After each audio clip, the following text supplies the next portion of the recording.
One of the great images used by the early Christian commentators was that of the four beasts, which they came to associate with the four evangelists. So they took together two visions, one from the Old and one from the New Testament. From the Old Testament, they pondered the extraordinary mystical vision of the prophet Ezekiel, who had a great revelation of the majesty and divinity of God. And I looked, and behold, a whirlwind came out of the north, a great cloud and a fire unfolding itself.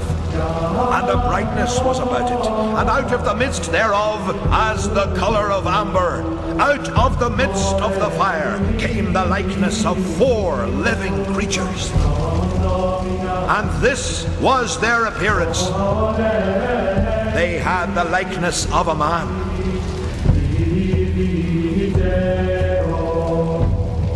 and the face of a lion. And they four had the face of an eagle, and the face of an ox. Thus were their faces, and their wings were stretched upwards.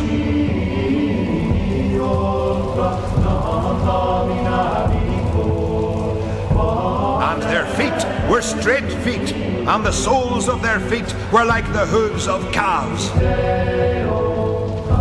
And the fire was bright, and out of the fire went forth lightning.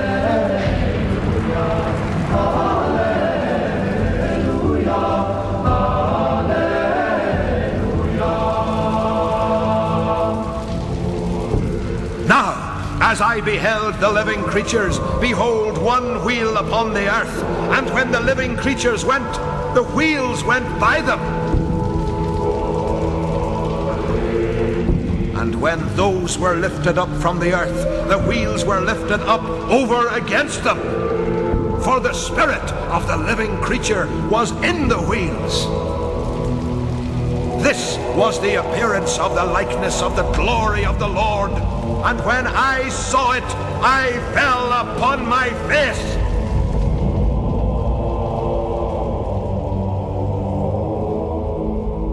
You may well ask, why did the Celtic artist choose the curves, the ellipses, and the circles, the spirals, instead of the straight line, which is what you might expect him to do? I think myself that he is going back to very early Celtic art, which loved the asymmetry of curves.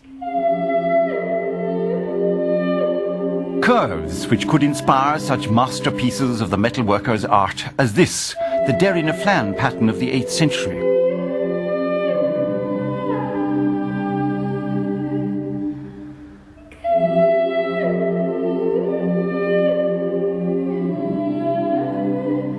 The art of the Book of Kells obviously can be traced back to the kind of decoration that occurs on very, very high status metalwork in Ireland and indeed in Scotland in the early medieval period, probably from the later 7th century onwards, although the roots go back further still. Particularly the motifs based on the spiral, the curve, the so-called late Celtic or ultimate Latin decoration. These are very obvious and of course survive in Kells.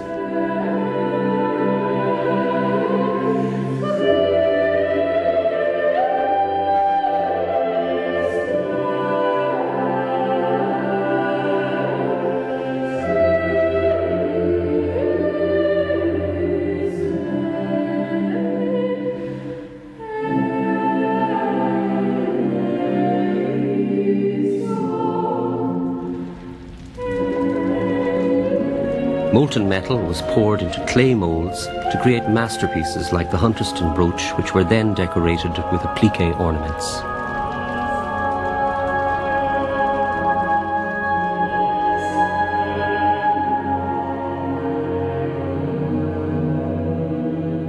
Many of the skills that are used by fine metalworkers, particularly in laying out engraving, would be shared with people who were laying out manuscript pages. For instance, the use of compass, ruler, dividers, and the kind of proportions used, the way patterns were built up using the compass.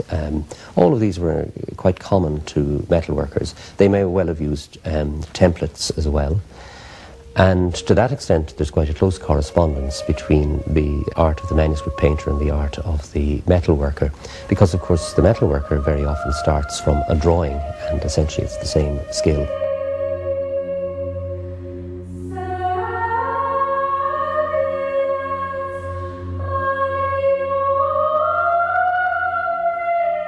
A full range of metalworking techniques was used to decorate objects like the Money Musk reliquary.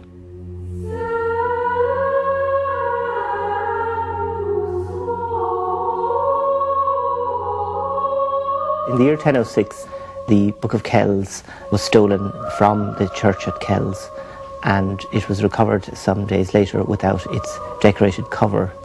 It is very difficult for us to imagine the richness of such a book cover on a gospel book of this calibre, but we can get some indication from the surviving book shrines. The closest complete example which survives is the cover of the Sushkil Malasha, a more modest pocket gospel book of the early 11th century, and this has on its cover a ringed cross surrounded by the symbols of the four evangelists, and this of course finds its parallels amongst many of the pages in the Book of Kells.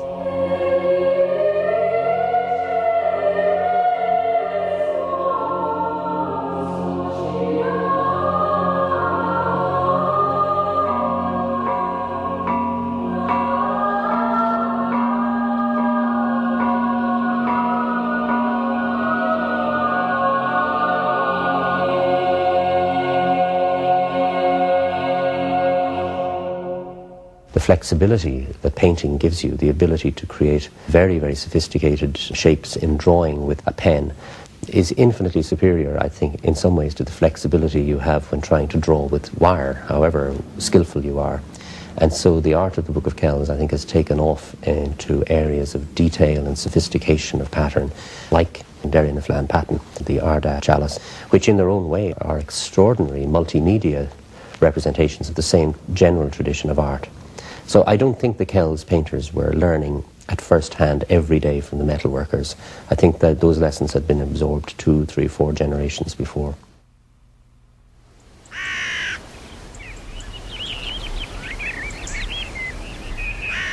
This monastery at Durrow in County Offaly is one of hundreds of monasteries that grew up in Ireland in the 6th century. But after 1500 years, sometimes all that you find is a great stone high cross, such as this one here. And it is a reminder of the greatness of the monasteries that were founded by St. Columba in the 6th century.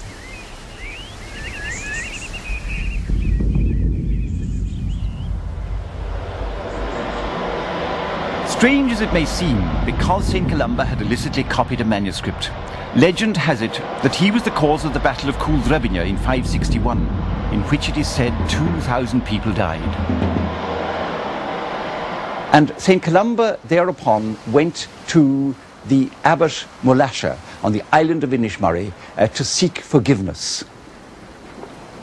St. Mulasha forgave him, but at a price. The penance he exacted was the banishment of St. Columba from Ireland.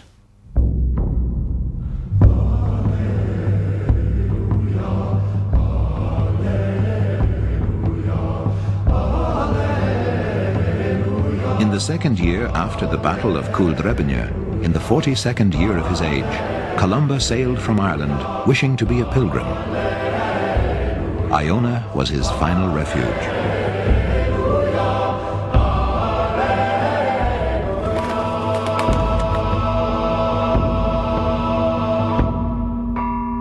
On this small Hebridean island in Scotland, Columba and his 12 followers began to build their monastery. Perhaps as a sign of lowliness, they built it not from stone, but of hewn timbers, thatched with reeds, of which no trace remains today. It is very difficult now to visualize Iona without the great buildings of the restored Benedictine Abbey which overlies the heart of Columba's settlement. However, we do have the evidence of excavation showing both rectangular and circular buildings. But large or small, those buildings were made of timber.